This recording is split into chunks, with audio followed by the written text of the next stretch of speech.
ଆପତ୍ତିକାଳୀନ ଜମା ଯେଉଁ ରାଶି ମିଳିଛି ତା ପାଇଁ ଆପ୍ଲାଏ କରିଛନ୍ତି।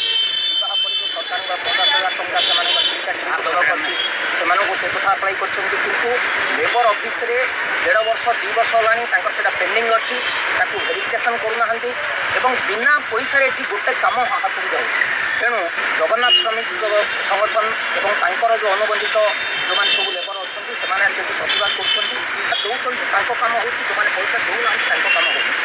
ଆମର ମହାପାତ୍ରକୁ ବାରମ୍ବାର ଅଧିକାରୀଙ୍କୁ ଦେଖା କରୁଛନ୍ତି, ଅଧିକାରୀଙ୍କୁ ସଫଳଙ୍କୁ ଦେଖା କରିଛନ୍ତି, କଲେକ୍ଟରଙ୍କୁ ଦେଖା କରିଛନ୍ତି, ଆର୍ଟିସିଙ୍କୁ ଆମେ ଦେଇଛୁ। ମୁଁ ମଧ୍ୟ ବର୍ଷେ ହେଲାଣି ପ୍ରାୟ 5 ଥର 6 ଥର ଏଠିକି ଆସିଛି। ନାହିଁ ଏଇଠି ନାହିଁ, ଶ୍ରମ ସଚିବଙ୍କୁ ମିଶୁଛନ୍ତି, ଶ୍ରମ କମିଶନରଙ୍କୁ ମିଶୁଛନ୍ତି। ବର୍ତ୍ତମାନ ଦାବି ରହିବ ଯଦି ଯେଉଁମାନଙ୍କର ଭେରିଫିକେସନ୍ ପାଇଁ ଯାଇଥିଲା ତାକୁ ଯଦି ତୁରନ୍ତ ତାଙ୍କେ ଭେରିଫିକେସନ୍ କରି ତାଙ୍କର ନ୍ୟାଯ୍ୟ ଯେଉଁ ରେଜିଷ୍ଟ୍ରେସନ୍ କରିବାର ଅଛି ଏବଂ ତାଙ୍କର ଯେଉଁ ସହାୟତା ରାଶି ଅଛି ତୁରନ୍ତ ଯଦି ନ ମିଳିବ ଆଗାମୀ ଦିନରେ ଏ ଅଫିସ୍ ଆଗରେ ଦୀର୍ଘ ଦିନ ପର୍ଯ୍ୟନ୍ତ ଧାରଣା ଦିଆଯିବ। ଆଜି ମଧ୍ୟ ତାଙ୍କୁ ପ୍ରାୟ ଆମେ ଘଣ୍ଟାଟି ପର୍ଯ୍ୟନ୍ତ ଧାରଣା ଦେବୁ।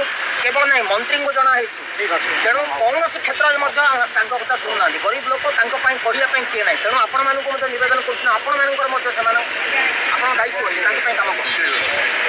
କୁମାର ମହାପାତ୍ର ଜୟ ଜଗନ୍ନାଥ ନିର୍ମାଣ ଶ୍ରମିକ ସଂଘ ସଭାପତି ଅବସରପ୍ରାପ୍ତ ଆନ୍ଦୋଳନ ଏଇଟା ନୁହଁ, ଏଇଟା ଲୋକଙ୍କର ନ୍ୟାଯ୍ୟ ଦାବି ପାଇଁ। ଲୋକଙ୍କର ଦାବି ହେଲା ଯେ ଯେଉଁମାନେ ନିର୍ମାଣ ଶ୍ରମିକମାନେ ବିବାହ ସହାୟତା ପାଇଁ ଆବେଦନ କରିଛନ୍ତି ସେମାନଙ୍କ ବ୍ଲକରୁ ଭେରିଫାଇ ହେଇକି ଆସିଥିଲେ ବି ବର୍ଷ ହେଇଗଲା, ସେମାନଙ୍କୁ ଦାବି ପାଇନାହାନ୍ତି। ଯେଉଁମାନେ ଏବେ ବର୍ତ୍ତମାନ ଆପ୍ଲାଏ କରିଛନ୍ତି ସେମାନେ ବ୍ଲକରୁ ଭେରିଫାଇ ହେଇକି ଆସିଲେ ସେମାନେ ପାଇଯାଉଛନ୍ତି। ଏଠି ପ୍ରଶାସନ କ'ଣ କରୁଛନ୍ତି, ପ୍ରଶାସନକୁ ବାରମ୍ବାର ଲିଖିତ ଦିଆହେଉଛି, କିଛି କରୁନାହାନ୍ତି। ତେଣୁକରି ଶ୍ରମିକମାନେ ଆସିଛନ୍ତି ତାଙ୍କର ନ୍ୟାଯ୍ୟ ଦାବି ଏଇଠି ଆପ୍ରୁଭାଲ ହେବ। ଏଇଠୁ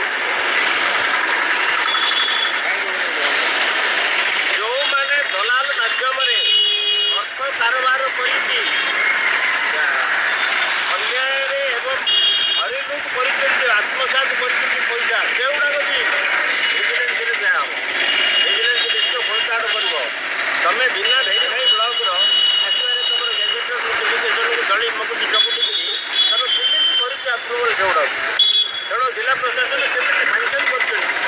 ଯେଉଁଗୁଡ଼ାକର ହେଇଛି ରାଇଟ୍ ସେମାନଙ୍କୁ କାହିଁକି ଉପେକ୍ଷା କରାଯାଉଛି? ଆମର ଅଭିଯୋଗ ହେଉଛି ବୋଲମ କଲା ପଇସା କାରବାର ଚାଲିଛି, ମାଗିବେ କ'ଣ ଚାଲିଛି। ଯିଏ ପଇସା ଦେଲା ତାର କାମ ହେଲା, ସେ ରାଇଟ୍ରେ ଦେଉ କି ଭୁଲରେ ଦେଉ କି ଲେଫ୍ଟରେ ଦେଉ, ପଇସା ଯିଏ ଦେଲା ତାର କାମ ହେଲା। ପଚାରିଲେ କହୁଛନ୍ତି ସିରିଏଲି କାମ। କାଇଁ ଆସନ୍ତୁ ଏଇନେ ବାଇଟ୍ରେ କହିବେ ଠିଆ ହେଇକି